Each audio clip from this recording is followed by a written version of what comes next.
Hi, AT from CNC at Home. It's time to make some more coasters for a wedding present. A longtime friend of mine's daughter is getting married in about a month, and I wanted something special for them. I've met her fiance. He's a nice guy, and I found out some things that they're both interested in. They're interested in gaming, 3D printing, cats, drones, and reading. Those were some of the things that came up. And I went online and did some searching, and I found these images. I found this really cool 3D printer image where they were printing a dragon. So that'll kind of tie in 3D printing with gaming. I found some interesting cat images, and this one I really like because this will work well on a coaster because it's black. This one and this one might work okay. I just think this one will work better. So I chose this one for the cats. I liked this How Do I Roll, where they're all 20s, which in gaming is a really good roll. I liked this one. It says, "The dice giveth and the dice taketh away." I thought that was pretty funny. And this picture of a drone is black with a white background. I think that'll work well with a coaster. And then I found this nice sketch of a girl reading. And that one's kind of the questionable one. We'll see how well that turns out. I might have to take that into Photoshop again and just darken it up, just make these less gray. We pull this up. It's a sketch, so might need to make this literally a black and white so that it comes through better. We'll see. We'll give it a print this way. So the first thing to do, obviously, is to go into LightBurn. As always with these projects, what I do is I start with my 110 millimeter template. I'll bring in an image. Let me just import one of these images. We'll do the cat one. Okay, on this particular one, I didn't want to print it as an image, so I right-click, and I do Trace Image. And this, by default, looks like it's tracing really well. It skips this little watermark down here. I'll click OK. And then we'll just delete the original image, and then we have these nice little cats that I will select that whole group. Put it on a different layer. That's what it's going to look like. Put that down in my working area. Adjust its size. 108 millimeters is the size of my working area. Okay, notice it resized around the center. And what I want to do is resize around that lower left corner. So I will select that first, and then we'll come in and we'll select 108 again, or set 108. And then what I'll do is I will snap that into the center. Let's zoom in on it. You can see that work a little bit better. When the image is not centered, LightBurn knows the different images. And as I bring this close, boom. Okay, so you see that it kind of snaps. Now I know that my cat image is centered with my working image for my tile. Now, this is a little bit big. I'm getting awfully close to the edge on the bottom and on the top. And this orange working area, that's actually larger than my tile. And that's kind of the overburn philosophy, where if I burn a little bit more than what the tile is, I'll get good edge to edge. This one has a lot of white. I don't need that, so I'm going to shrink this image down. So let's make that 105. Okay, that brings it away, I think, enough.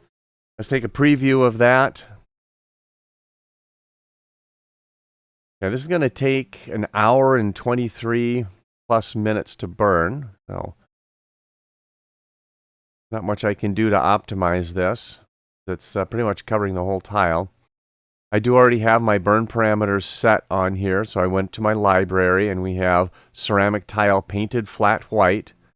And I can assign that, but it already is assigned. So we burn at 1200 millimeters per minute at 85% power and 0.075 line interval. So that's actually finer than the laser beam itself. That way each pass will overlap the previous one, and I found that that gives a good result. So then this is just saved, and we go on to the next one. I've already gone through and done all of these.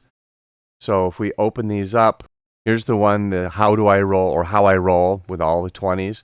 That's kind of a cool one. Let's look at another one. Here's the dice giveth and the dice taketh away. This one, I took the image and I did an edge trace on this one and filled it. That'll work pretty well. We do a preview. We'll see that this one's going to take over an hour and a half to do, so this is going to be a long one. Here's the drone. I just brought the picture in. I'm not doing an edge trace on this one. I'm actually going to print this as an image. And we'll do a quick preview. This one's an hour and a quarter, approximately. This should turn out well. White background with a black image should work well with our tile process. And finally, our reading one. Again, doing this as an image. I cleaned it up a little bit. And we'll see if this works out well. I may have to take this into Photoshop, darken it up a little bit. It's been a while since I've gone through the whole process of doing tiles. We just start with a basic white tile.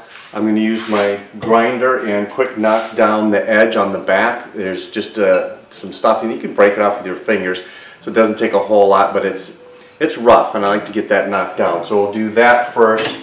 Then we'll go through, take each of the tiles, and we'll clean it with a lacquer thinner that gets all of our hand oils and dirt and stuff off of there. So we'll get them nice and cleaned up so that the paint will adhere better to the tiles. And then I will be using a white spray paint. I will spray a bunch of these tiles white, and that gives us the odd effect of when we laser it, it turns black.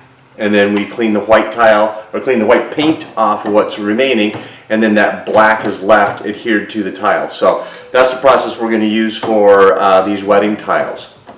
Let's get the camera repositioned, and we'll get these tiles all cleaned up on the back before we actually then use the lacquer thinner to clean those up.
For those of you that haven't seen the process before, we put on a coat of white paint, and then we take this into the laser, and where the laser burns the paint, it turns black and it adheres to the tile. It's kind of a neat process. So here we're just putting on a nice consistent coat of white paint, and we'll throw that in the laser here and give it a burn. First thing we do is I do a shift and then press the frame within LightBurn, and that will show me the area that it's going to burn, and that way I know I have my tile in the right spot.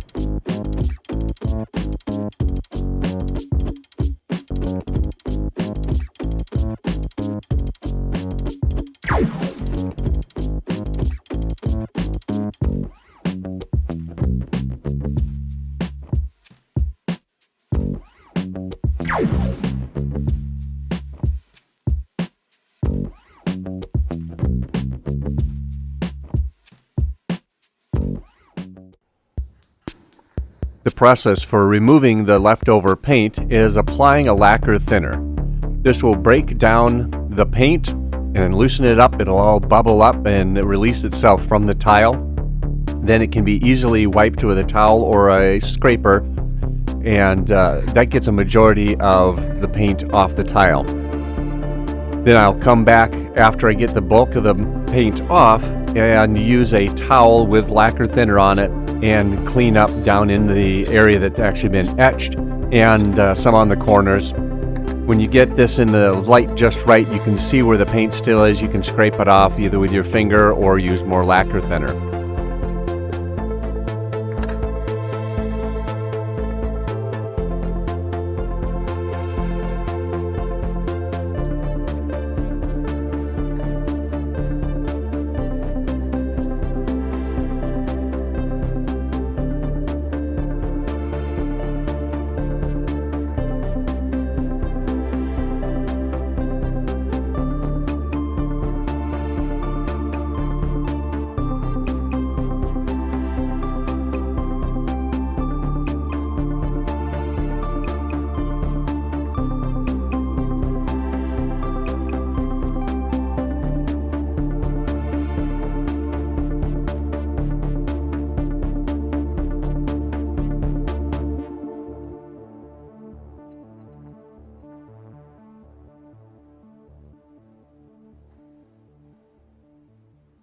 Here are all the cleaned up tiles. They turned out fairly nicely.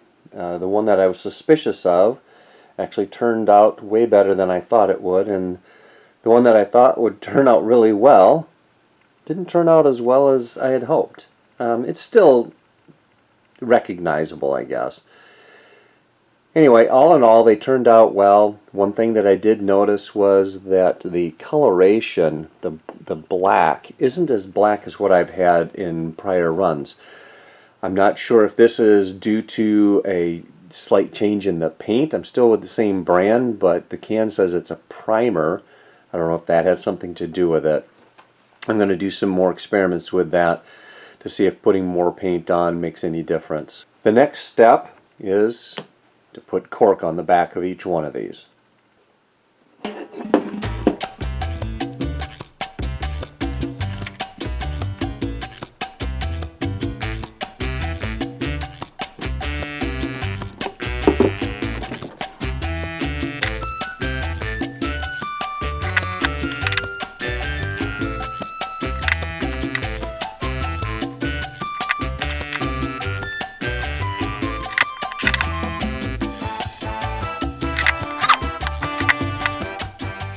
The next step on this is to take it in and put the CNC logo on the back.